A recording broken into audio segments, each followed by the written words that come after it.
Today's top 3 tips, we have Amy Northard from Amy Northard CPA, and she is giving you accounting tips for your blogging business. She's the accountant for creatives. She is a certified public accountant CPA who specializes in working with creative small business owners to make taxes and bookkeeping less stressful. Whew, you know we need it.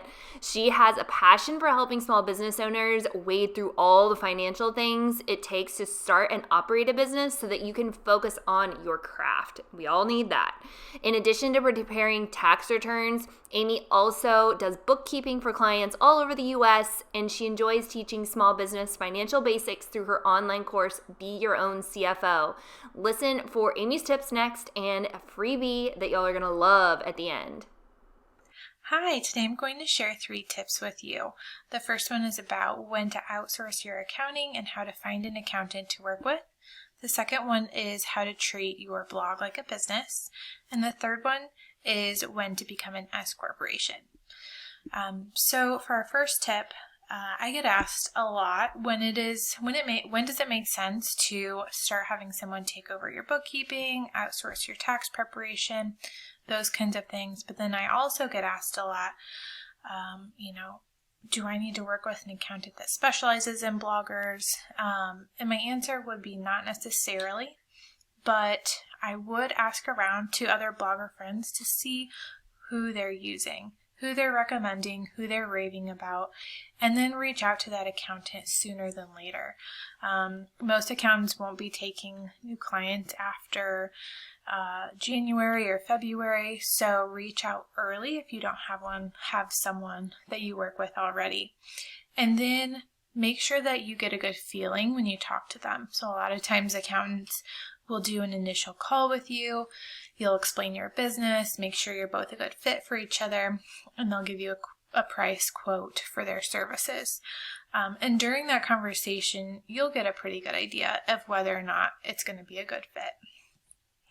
When it comes to whether or not you should outsource your bookkeeping and taxes, I would say for taxes, it doesn't hurt to, as long as you have it in your budget to spend, whatever their fee is for tax preparation, it would be a good idea to find someone to work with from the beginning. You get that relationship with them, they understand your business, they can advise you as you grow, and you can be confident that your taxes are being done correctly, and you have someone to go to if you're not sure whether or not you can deduct something. From the bookkeeping standpoint, I would say if your business, your blog, is making enough for you to be full-time in the business, so whether that's $20,000 or $30,000 in profit or more, once you're at that level, I would say it's a good idea to consider outsourcing that, especially if you don't like to do it yourself. And look into programs like Wave if you want a free option. Most of our clients use QuickBooks, but there's definitely a learning curve. So if you do go the QuickBooks route, I would look for an accountant that offers some coaching if you want to do it yourself still, and they can teach you how to do it correctly, because unfortunately it's really easy to mess up, which could cause your income to be a lot higher, and then, you'd have to pay a lot more in tax. So take the time to, if you're not going to outsource it, to spend learning how to do it correctly so that your books are accurate when it comes time to file your taxes. On to tip number 2, which is, treating your blog like a business. I think a lot of blogs just develop out of, an interest in blogging, and it's a fun side thing for a lot of people at the beginning, and then it can take off. And even if it doesn't end up becoming your full-time job, it's really important to treat it like a business from the very beginning. So get a separate business checking account, use a separate PayPal account.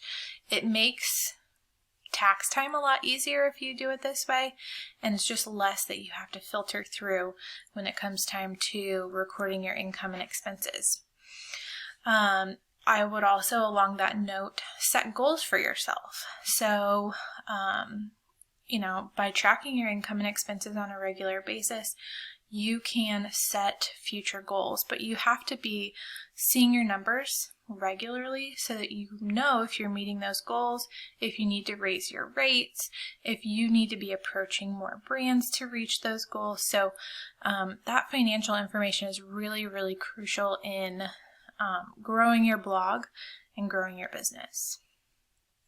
And then the third tip is a little bit more advanced, but if your business is making a net profit, which means income left after expenses, that would be your profit. If that number is getting close to or beyond $50,000, then it would be a good idea to talk with a CPA or your accountant about becoming an S corporation. I won't get into all the little details of what an S corporation is involved with, but I will tell you that it can provide significant tax savings once you're at that level of profit. So find an accountant that can explain it to you really well, and they can walk you through that process. It's really, once you get through the initial setup of it, it's very easy to maintain. You do have to put yourself on a payroll, with taxes being withheld and that kind of thing, which sounds scary if you've never done it before, but it's really not that bad. And there's a lot of tools out there that make it very easy. So, that's the threshold to look out for and have in your mind. And once you are getting close to that $50,000 threshold, get in touch with an accountant sooner than later. You can make the S corporation status retroactive to the beginning of the current year that you're in, but you do need to be an LLC or a C corporation, which most, if not all, bloggers are not C corporations for various reasons. So you're probably going to be a sole proprietor or an LLC. And as long as you're an LLC by the beginning of the year, you can become an S corporation back to that point in that current year. So, if you hear that it's too late, it's probably not. It's just worth reaching out to your accountant to see if it's still possible for the current year. So that's all I have for you. Hopefully this was helpful. Amy, every single one of those tips was so important for all of our bloggers to know. So thank you so much for sharing those with us. Guys, take notes. The description of this video has all of Amy's tips written out as well. And make sure that you click on the link in the description of this video to get free access to the download that Amy has for you, S Corp Advantages and Disadvantages, the complete guide. Super, super helpful. And make sure to follow Amy on Instagram at Amy Northard CPA, amynorthardcpa.com, and then her program, Be Your Own CFO, which is be-your-own-cfo.com. Amy, thank you so much. Amazing as always.